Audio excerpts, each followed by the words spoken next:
want to tell you something I am not proud of. Years ago, I was thrust into my first management role. One of the people on my team, someone who used to be my peer, someone I worked alongside, stayed late with me one night. Most of the office had cleared out. The workday was basically over. And I started venting. I started complaining about a decision my boss had made. It felt fine in the moment. We were in my office. The place was empty. The tension was low. The line between me being the manager and them being one of my direct reports, it just kind of dissolved. Here's what I didn't realize until later. I was no longer one of the guys.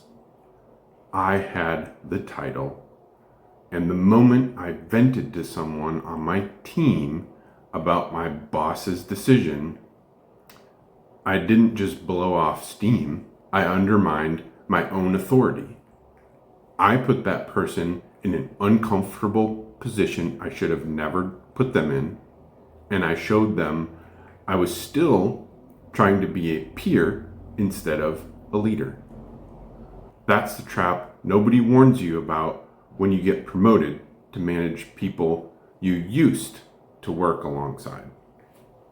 And if you are watching this, there's a good chance you know exactly what I'm talking about. Your company gave you the title. Now you're managing your former coworkers, the people who used to sit next to you, grab lunch with you, complain about work with you. And nobody told you how to make that transition. Most companies just hand you the title and expect you to figure it out. They assume that because you are good at your job, you'll be good at leading the people who do the job. Those are two completely different skills. Here's the hard truth. The relationship changed the moment you got that promotion, whether you acknowledge it or not. The people who report to you will test the boundaries. They'll watch to see whether you treat your friends on your team the same way you treat everyone else. They're looking for consistency. And if they don't see it, your credibility takes a hit before you've even had your first performance review as a manager. The job changed. The way you measure success has to change with it. You are no longer measured by how much you personally get done. You are now measured by what your team gets done. So how do you actually make that transition? The military figured this out a long time ago. When an enlisted service member gets promoted to a non-commissioned officer, an NCO, they face the same exact problem you do. One day, they're part of the team. The next day, they are responsible for the team. The people who used to be their peers now report to them. The military didn't leave that to chance. They built a system. And what I want to do today is break down the 3 pieces of that system that matter most when you're managing people who used to be your coworkers. Set the standard, train before you blame, and correct privately. These 3 things in this order are what separates a manager who earns respect from a manager who slowly loses it. Let me walk you through each one. And before I do, if you want the full framework with tools you can use this week, I put together a free field guide based on this exact system. The link to download it is in the description. Also, real quick, if this is the kind of content that's useful to you as a frontline people manager, hit the like button and subscribe. I put out practical leadership content every week for managers who were promoted but never properly trained. It's free, it helps the channel, and it makes sure this content gets in front of the people who need it, just like you. Okay, let's get into it. Number 1, set the standard. Here's the specific way this problem shows up when you're managing former peers. You assume they know what's expected because you worked alongside them. You saw them do the job. They've been here as long as you have. So you skip the step of actually defining what good looks like in their role because it feels obvious. It's not obvious. And when you need to hold them accountable for something, you don't have a standard to point to. You just have your own frustration. And that conversation goes sideways fast. The NCO model says this: before you hold anyone on your team accountable for anything, you need to be able to answer this question. Does the person know specifically and clearly what right looks like? Not what you think right looks like. What you have actually told them right looks like. Not in vague terms. Specifically, what does a completed shift look like? What does on time mean? In their seat or clocked in?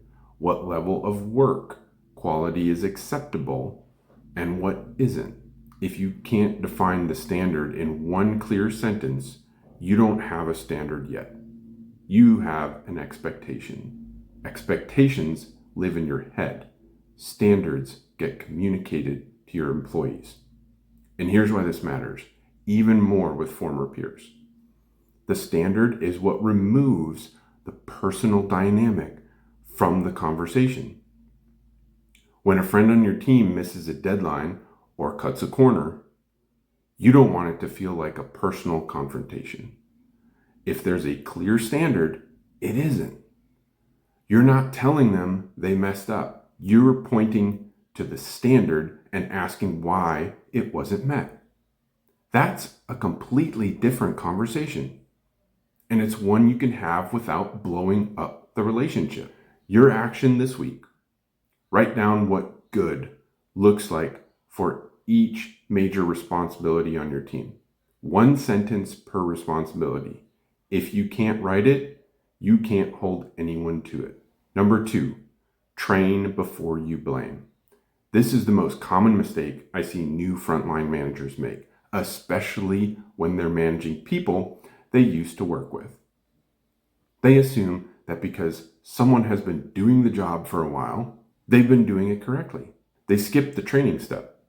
And then when something goes wrong, the accountability conversation happens before they've ever actually trained the person on that standard. Before you hold any employee accountable for a miss, run this check. 3 questions. Did I clearly define the standard? Did I actually train them on how to meet it? Not show them once, not mention it in the meeting, but train them? And did I inspect and follow up before it became a bigger problem? If you can't answer yes to all 3, the accountability conversation starts with you, not them. Train before you blame. If they were never properly trained, the miss is on leadership, not the person. Now, here's the nuance with former peers specifically. There are 2 traps. The first is assuming they already know, so you skip the training entirely. The second is the opposite. You're so uncomfortable asserting authority over someone you used to be equals with that you over-explain. You hedge. You make training feel optional. Neither of those work. Training is not exposure.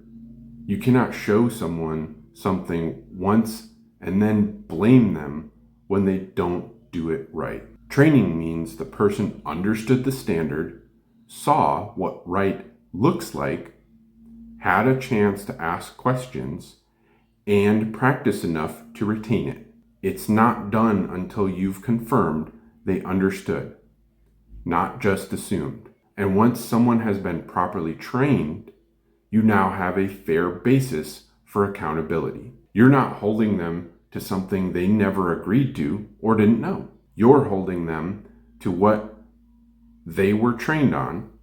That's fair. And most people respond to fairness, even when the conversation is uncomfortable. Number 3, And this is the one that trips up more new managers than anything else when they're leading former peers. Correct privately and protect dignity.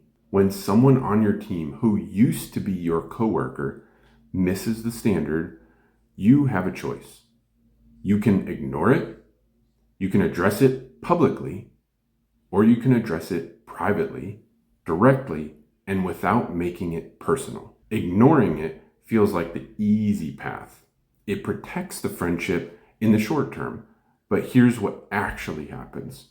The rest of your team sees it. They notice that your friend gets a pass.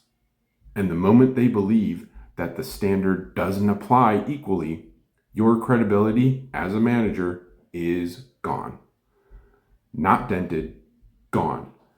Addressing it publicly is worse, even if you're right about the miss. Humiliating someone in front of their coworkers, especially someone who used to be your peer, destroys trust and turns what could have been a manageable correction into a relationship you'll spend months repairing. The right move, one-on-one, private, soon. Here's how the correction goes. Name the specific behavior or result, not their character. State the standard that was missed.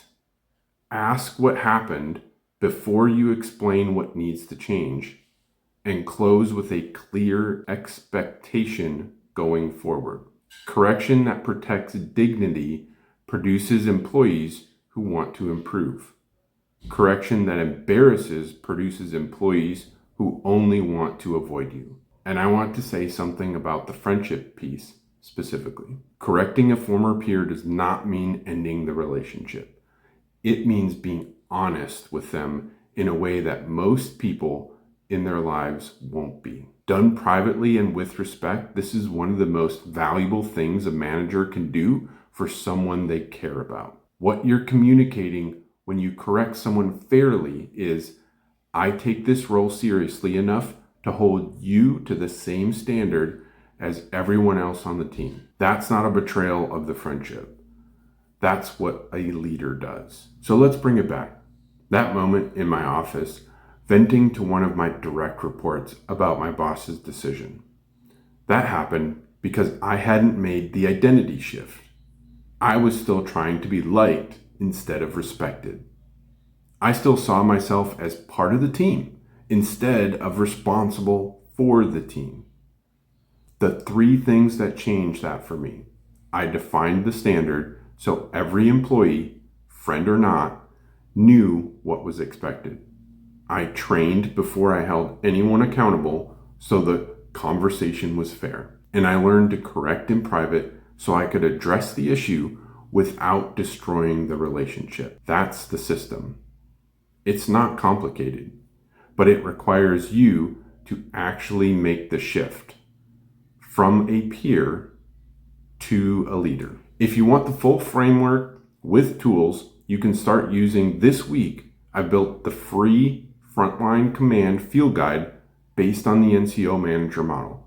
It has a team standards checklist, an after action review template, and a full accountability conversation script, all in one place. The link is in the description. It's free, no strings. I'm Kyle Schmidt, and this is Frontline Command. I'll see you in the next one.